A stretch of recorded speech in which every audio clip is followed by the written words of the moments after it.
आप देख रहे हैं जवाहर झारखंड और आपके साथ मैं हूं विवेक। झारखंड विधानसभा की कार्यवाही आज 5वें दिन भी हंगामे के साथ शुरू हुई।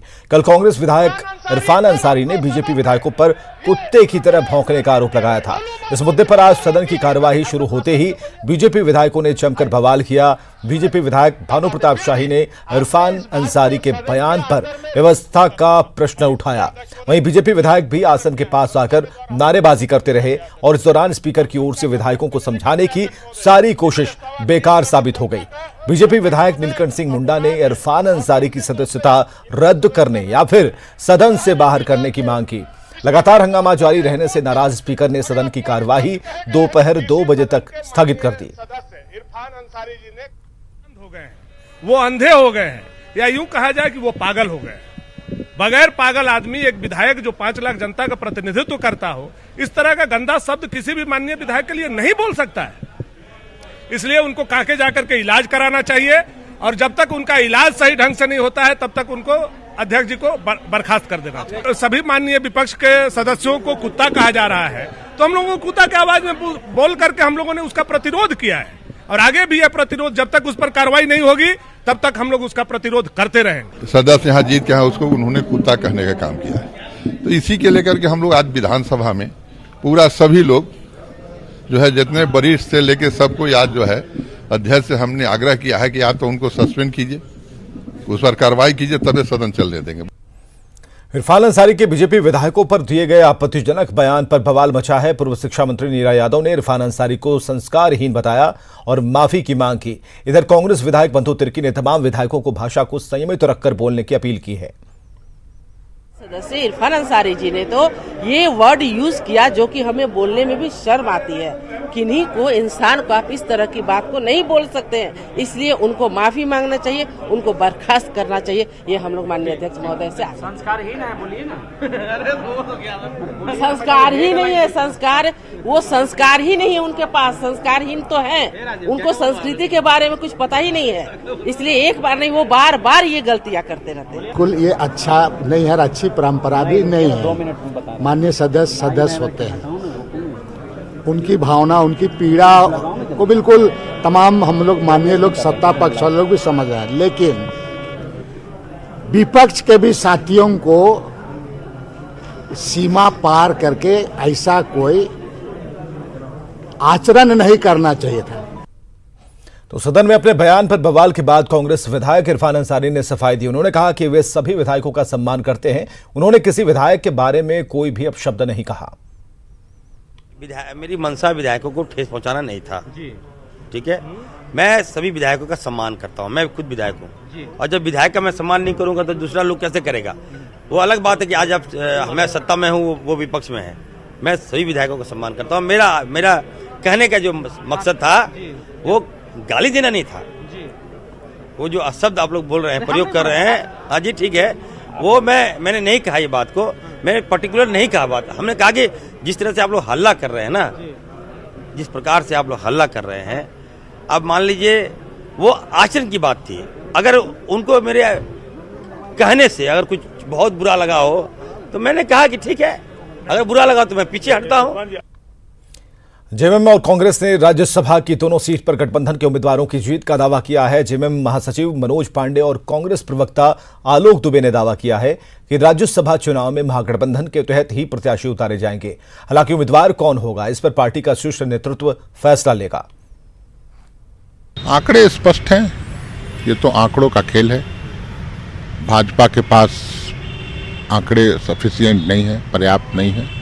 मुझे तो लगता है उनको उम्मीदवार भी नहीं खड़ा करने चाहिए। भाजपा के विपक्ष में जितने लोग वो हमारे साथ हैं, तो स्वाभाविक है दोनों सीट हम खड़ा भी करेंगे, दोनों सीट जीतेंगे। देखिए, दोनों सीटें हम जीतेंगे, बहुमत हमारे पास है, आंकड़ा हमारे पास है, विधायकों का पत्र आ रहा है और बातें हो रही है, तो पूरी विश्वास है और आश्वस्त है कि ये दोनों सीटें जीतेंगी। जहाँ तक रह गया कि कौन उम्मीदवार होगा, हमारे प्रभारी आरपीएन सिंह जी आए हैं, मुख्यमंत्री जी से चर्चा किया है उम्मीदवारों के ऊपर में। यहाँ से फिर सोनिया गांधी जी से बात होगी और उसके बाद उम्मीदवार भी आपके सामने आ जाएंगे। भारतीय जनता पार्टी के दिन अब लद गए। और झारखंड से राज्यसभा की रेस में कांग्रेस विधायक फुरकान अंसारी ने लोकसभा चुनाव 2019 के दौरान गोड्डा सीट छोड़ने और फुरकान अंसारी को राज्यसभा भेजने का वादा याद दिलाकर महागठबंधन पर दबाव बढ़ा दिया है। गणित के हिसाब से राज्यसभा की एक सीट पर तो जीत पक्की है, लेकिन दूसरी सीट पर जीत आसान नहीं।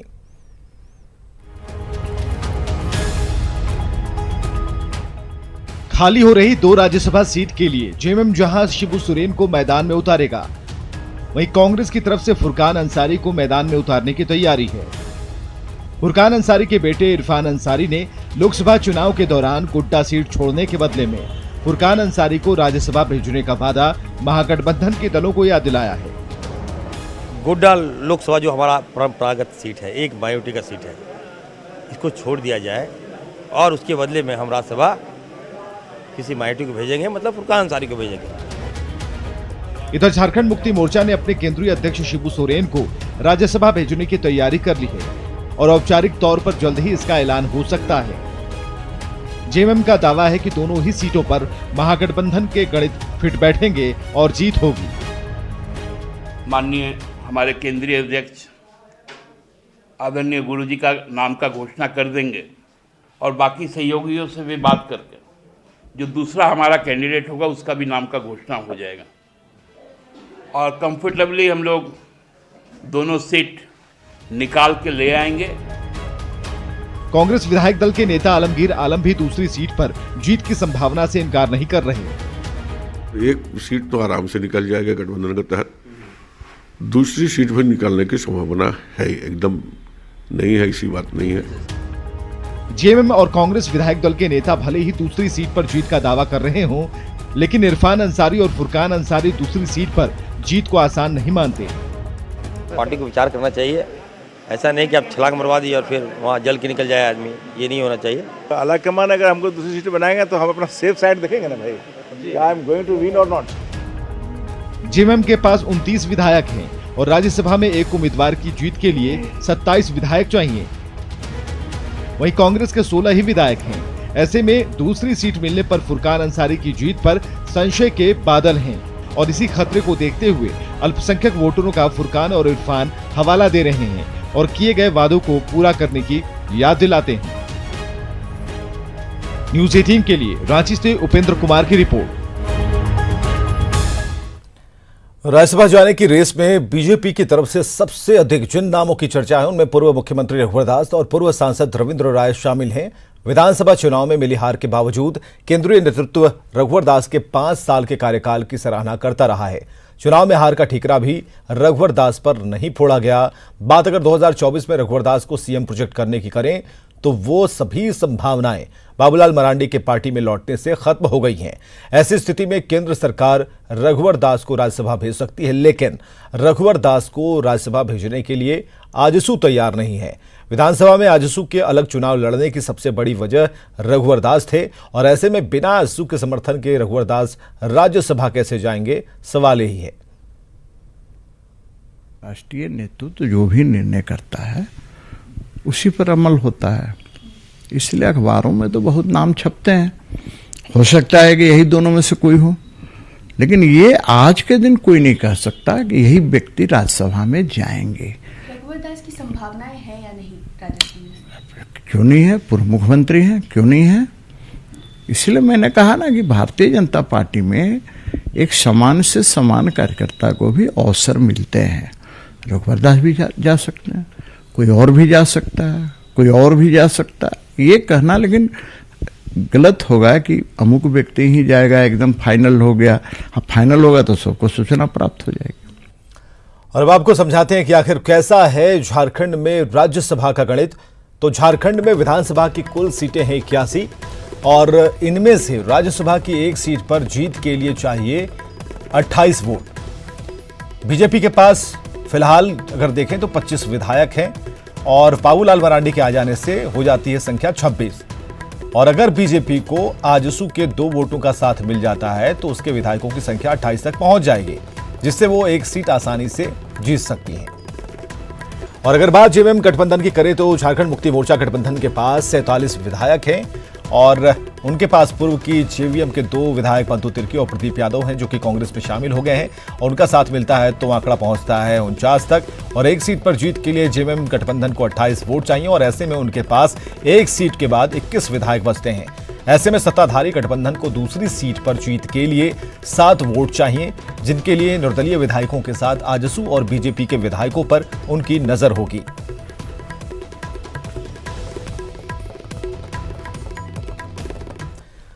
और कोरोना वायरस की अब खबर। झारखंड में स्वास्थ्य विभाग इसको लेकर सतर्क है। रांची के नेपाल हाउस में स्वास्थ्य मंत्री बन्ना गुप्ता की विभागीय स्तरीय समीक्षात्मक बैठक हुई। बैठक में प्रधान सचिव के साथ विभाग के तमाम अधिकारी मौजूद थे। बैठक में विभाग के कार्यों की समीक्षा के साथ भविष्य की योजनाओं पर चर्चा हुई।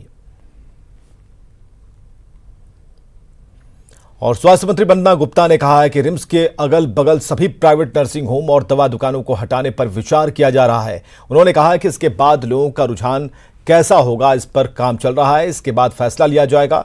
और इसके साथ ही उन्होंने कोरोना वायरस को लेकर भी चिंता जाहिर की है। एक विषय तो ये था कि हम लोग को कोरोना पर भी जो है भविष्य में अच्छी रूपरेखा बनानी है। भगवान का ये आशीर्वाद है कि अभी तक कोई भी ऐसा मामला नहीं आया है, लेकिन फिर भी हमको सुरक्षा के दृष्टिकोण से कहीं पर भी चूक नहीं करनी है कि जो अभी प्राइवेट जो नर्सिंग होम हैं, जो दुकान हैं, उनको हटाने के लिए भी हम लोग कुछ कार्य योजना बना रहे हैं, ताकि नर्सिंग होम में जो प्राइवेट प्रैक्टिस वगैरह का बार बार आरोप लगता है, वो प्राइवेट प्रैक्टिस पर भी रोक लगेगी और जो फर्जी काम हो रहा है उसको भी हम रोक पाएंगे। तो इस कई एक विषय पर हम लोगों ने गंभीरतापूर्वक विचार किया है। जनजातीय मामलों के केंद्रीय मंत्री अर्जुन मुंडा ने कोरोना वायरस को लेकर लोगों को सतर्क रहने की अपील की। उन्होंने कहा कि इस समस्या से सजग रहकर हम मुकाबला कर सकते हैं। स्वयं से सतर्क कैसे रहा जाए और स्वयं से सतर्क रह करके इस जो समस्या उभरी है, जो वायरस का समस्या इस देश में कुछ स्थानों पर मिली है, उससे हम सजग होकर के मुकाबला करें। तो स्वयं से सजग रहना बहुत जरूरी है। तो देश के समस्त लोगों को सजग रहने की जरूरत है और ऐसी स्थितियों से निपटने के लिए देश की जागरूक जनता अच्छे ढंग से मुकाबला कर। तो कोरोना वायरस पर मास्क को लेकर कई तरह के भ्रम भी हैं। आइए मास्क पर एक्सपर्ट्स क्या कहते हैं ये हम आपको बता रहे हैं। हर किसी को मास्क पहनने की जरूरत नहीं है। एक्सपर्ट्स कहते हैं अगर आप स्वस्थ हैं तो आपको मास्क की जरूरत नहीं है। एक्सपर्ट्स की राय यह भी है कि बीमार या कोरोना से पीड़ित मरीजों की देखभाल करने वालों के लिए ही ये मास्क जरूरी होता है। विशेषज्ञ का कहना है कि मास्क से कोरोना वायरस के रुकने के कोई सबूत नहीं मिले हैं। जिन लोगों को बुखार, कफ या फिर सांस लेने में तकलीफ की शिकायत है, उन्हें मास्क पहनना चाहिए और हर किसी को मास्क पहनने की जरूरत नहीं है। चलिए खबरों में आगे बढ़ते हैं। आखिर कैसे बेहतर होगी झारखंड की शिक्षा व्यवस्था और शिक्षा के क्षेत्र में बेहतरी के लिए क्या प्लान है शिक्षा मंत्री का, ताकि झारखंड को देश का सबसे विकसित सूबा बनाया जा सके। तमाम मुद्दों पर झारखंड के शिक्षा मंत्री जगन्नाथ महतो से खास बातचीत की न्यूज 18 झारखंड संपादक संतोष कुमार ने। हमारे साथ हैं झारखंड सरकार के शिक्षा मंत्री जगन्नाथ महतो। जगन्नाथ महतो जी, सबसे पहले आपका न्यूज 18 में स्वागत है। मंत्री जी, आपके पास शिक्षा का विभाग है, सबसे बड़ी जिम्मेदारी में से एक है शिक्षा, क्योंकि झारखंड का शिक्षा में उतना अधिक प्रदर्शन नहीं रह पाया है जितना कि अनुमान लगाया जा रहा था। पहले तो आपको न्यूज 18 को बधाई देता हूं मेरे कार्यालय में आने के लिए।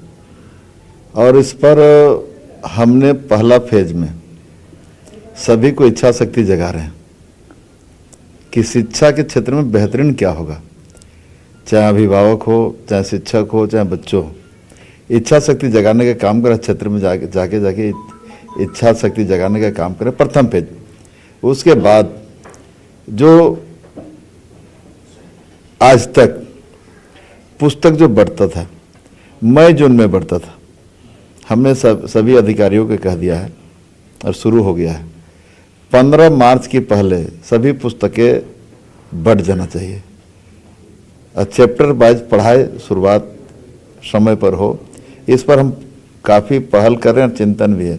आदरणीय मुख्यमंत्री जी का भी आदेश है कि आप किसी भी हालत पर शिक्षा बेहतरीन कैसे होगा, इस पर सभी का राय मत लेकर बुद्धिजीवी से, शिक्षकों से, अभिभावक से मिलकर इस पर आगे चलकर इसका बेहतरीन करने का प्रयास करें। मंत्री जी, ये बात तो आप बड़ी अच्छी कर रहे हैं कि क्योंकि आमतौर पर यहाँ पर ज़्यादातर लोग बच्चे सरकारी स्कूलों में पढ़ते हैं और वहाँ किताबें उन्हें देर से मिलती है, जिनकी वजह से उनका लगभग 2 से 3 महीने का जो पढ़ाई है वो डिस्टर्ब होता है। चलिए, ये तो रही बच्चों के किताबों को लेकर। वहीं दूसरी तरफ अगर आप बात करें स्कूलों में शिक्षा व्यवस्था को ठीक करने के लिए शिक्षकों की और क्वालिटी शिक्षकों की बहुत ज़रूरत है। इसकी तरफ आपकी सरकार कैसे आगे बढ़ रही है, आप कैसे उसमें आगे बढ़ रहे हैं? अभी ही हमारे इस विभाग के अधिकारियों को बुलाए थे, विचार विमर्श किया गया है कि हमारा क्वालिटी शिक्षा कैसे होगा, कैसे विचार किया जाएगा, कैसे किया जाएगा, इस पर हम लोग विचार कर रहे हैं।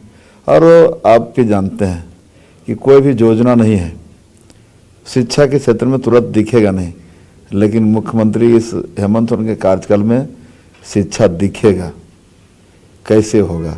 हमने जहाँ भी जाते हैं सभी शिक्षकों के बोलते हैं सरकारी स्कूल और प्राइवेट स्कूल में फ़र्क क्या है, क्यों प्राइवेट के लोग भागते हैं, सरकारी में क्यों नहीं रहना चाहते हैं, इसका कारण बताइए।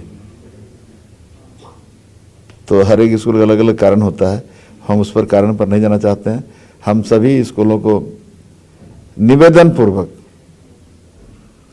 आपके माध्यम से, प्रेस के माध्यम से, आम जनता के माध्यम से, हमारा स्टेज जो कार्यक्रम होता है उसके माध्यम से ऐलान करते हैं कि शिक्षा पर किसी तरह कोई समझौता ये सरकार नहीं करेगा, जगन्नाथ महतो नहीं करेगा। शिक्षा पे समझौता आप नहीं करने की बात कर रहे हैं। एक तरफ जहां झारखंड में स्कूलों की बात करें तो स्कूलों में की बिल्डिंगें तो हैं, लेकिन अब ये कहा जा रहा है कि स्कूलों को बंद कर दिया जाएगा, कई सारे स्कूल बंद कर दिए जाएंगे। तो अब ऐसे में नए स्कूल लोग तो खोलने की बात करते हैं, लेकिन यहाँ तो अब पुराने स्कूल बंद होने की बात हो रही है। हमने कहा ना कि जिस सवाल पर हम लोगों ने सरकार को हटाया है कि स्कूल बंद करके शराब दुकान खुला है, और यदि वो स्कूल नहीं खुलेगा तो फिर तो वही हाल रहेगा।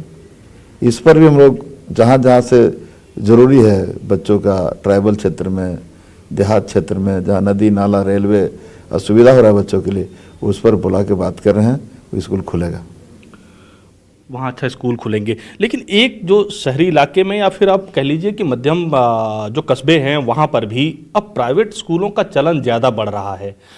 फीस जो है बच्चों की वो मनमानी स्कूल वाले कर रहे हैं। ऐसे में आम आदमी के बच्चे अब के लिए वो स्कूल पहुँच से बहुत दूर होता जा रहे हैं। तो ऐसे में क्या आप किस दिशा में क्या कदम उठाएंगे उस तरह की? फीस तय करने के लिए पहले से भी है कि डीसी लेवल पर एक तय होता है, उसमें अभिभावक भी रहते हैं, माननीय लोग भी हैं। इस पर ज़्यादा हम उसको प्रोत्साहित करने के लिए हमने पत्र देने का सभी माननीय को दे रहे हैं कि जहां आपको लगे कि फीस बढ़ रहा है, मीटिंग करके अपने क्षेत्र के जो स्कूल हैं प्राइवेट स्कूल, इसको माने संकंजा कसिए। ऐसे लोग नहीं पढ़ा पाएंगे जो हमारे झारखंडी बच्चे लोग हैं, नहीं पढ़ पाएंगे।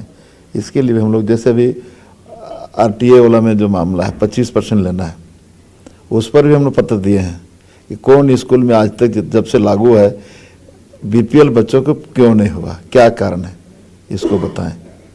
हर पहलू पर समीक्षा किया जा रहा है और समीक्षा के उपरांत किसी का जो भारत सरकार का नियम है, राज्य सरकार का नियम है, नियम से बाहर चाहे सरकारी हो चाहे प्राइवेट हो चाहे आम किसी को भी स्कूल है, किसी का कितनों बड़े लोगों को स्कूल खोल के रखा है, उस पर नियम के आगे नहीं चलेगा। ये तो प्राइवेट स्कूलों की बात की, लेकिन स्कूल के बाद जब बच्चे प्रोफेशनल क्वालिफिकेशन के लिए आगे बढ़ते हैं तो टेक्निकल एजुकेशन की बहुत ज़रूरत हो जाती है। ऐसे में झारखंड के पास उस तरीके का एजुकेशन सिस्टम नहीं है जिससे कि बच्चे यहाँ पढ़ाई करें। यहाँ के बच्चों को या तो दूसरे राज्यों में जाना पड़ रहा है या दिल्ली में जाना पड़ रहा है। तो आप उसके लिए किस तरीके से इंफ्रास्ट्रक्चर या फिर संस्थान बनाने की बात सोच रहे हैं? उच्च शिक्षा की मामला है, वो विभाग मेरे पास नहीं है, लेकिन आदरणीय मुख्यमंत्री से हम इस पर बात करेंगे कि हमारे बच्चे बाहर पढ़ने नहीं जाए। झारखंड के बच्चे जो भी टेक्निकल पढ़ाए यहाँ के शुरुआत किया जाए। बहुत मैंने जनता निर्णय लिया है, तो निर्णय के अनुरूप काम करने के लिए हम आग्रह मुख्यमंत्री जी से करेंगे। एक चीज़ और, हमने हाल के दिनों में आपकी तस्वीर देखी, आप बच्चों के संग जाके मिड डे मील खा रहे थे, उसके बारे में कुछ बताएं। देखिए ऐसा है ना, लोगों का एक तरह शिकायत रहता था कि मिड डे मील अच्छा नहीं बनता है, बच्चों को कम दिया जाता है। इस कारण से हमने एक माझीडीह स्कूल है आपका पीरटांड प्रखंड का, हमने वहाँ घुसा, देखा तो जो हमको मिला, देखिए किसी के बाद विरोध करना एक अलग मैटर है, लेकिन जो हमको देखा, जो हमने खाया, ठीक ठाक था।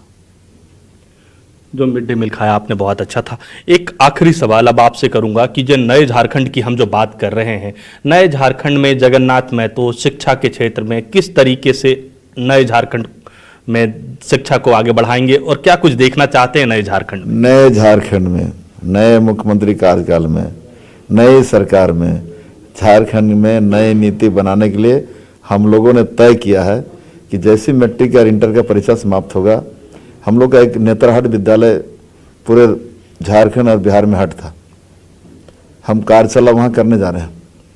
और उसके बाद अभी हम लोग दिल्ली आपके माध्यम से, व्हाट्सएप के माध्यम से दिल्ली की सरकार के बहुत बातें आता है कि अच्छे स्कूल है, वहाँ भी हमने टीम बनाया है। और अप्रैल में जैसे ही सेशन खत्म हो जाएगा, हमारा परीक्षा समाप्त हो जाएगा, उस पर एक टीम जो बनाया है हमने, एक पारा टीचर से, एक सरकारी टीचर से, एक अभिभावक से, एक प्रेस से, एक हमारे महा अधिवक्ता लोग हैं उससे 5 आदमी, और हम लोग को जाएंगे। और उसमें हम तो एक ही राज्य बोले थे, लेकिन अभी विचार विमर्श हुआ, एक दो राज्य और देखेंगे, जैसे केरल हुआ, शिक्षा के प्रति वहाँ ज़्यादा अथी है, केरल देख लेंगे, राजस्थान देख लेंगे, जो बेहतर होगा वो काम करेंगे। धन्यवाद आपका। जो बेहतर शिक्षा प्रणाली होगी जिस राज्य की, उस राज्य से भी सीख ली जाएगी और ऐसी शिक्षा प्रणाली झारखंड की बनाई जाएगी जिससे कि आने वाले दिनों में झारखंड के रहने वाले 3.25 करोड़ लोगों को कोई मलाल नहीं रहे कि उसके राज्य में ये शिक्षा प्रणाली क्यों नहीं है। तो कुल मिलाकर झारखंड की शिक्षा प्रणाली को इतना दुरुस्त करने की बात की जा रही है कि ये एक मिसाल के तौर पर कायम हो। जमशेदपुर के बिष्टुपुर स्थित विमेंस कॉलेज में छात्राओं ने गोवा की तर्ज पर रैंप वॉक और फैशन शो का जलवा बिखेरा। वहीं झारखंड की संस्कृति और सभ्यता की झलक दिखाई दी।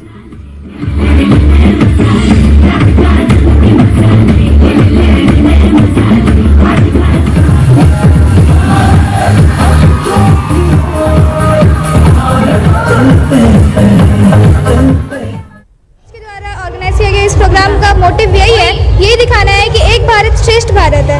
हम भारत में अलग अलग कास्ट है, अलग वेशभूषाएं हैं, भाषाएं हैं, उसके बावजूद हम सबके बीच एकजुटता है और भाईचारा का प्रभाव है। ये बेस्ड ये था कि एक तो हमारा देश भारत बहुत डाइवर्स कल्चर से मिला हुआ है। आपका वेस्टर्न साइड में गोवा है, ईस्टर्न साइड में झारखंड है, दोनों का कल्चर बिल्कुल अलग अलग है। भारत को एक करने के लिए ज़रूरी है कि हर एक प्राणी दूसरे के कल्चर को समझे और उसकी सराहना करे। तो अगर झारखंड के लोग गोवा को कल्चर को समझे और गोवा के लोग झारखंड को समझे तो आपस में एक सामंजस्य स्थापित हो जाएगा। और आगे देखिए खबर दोपहर।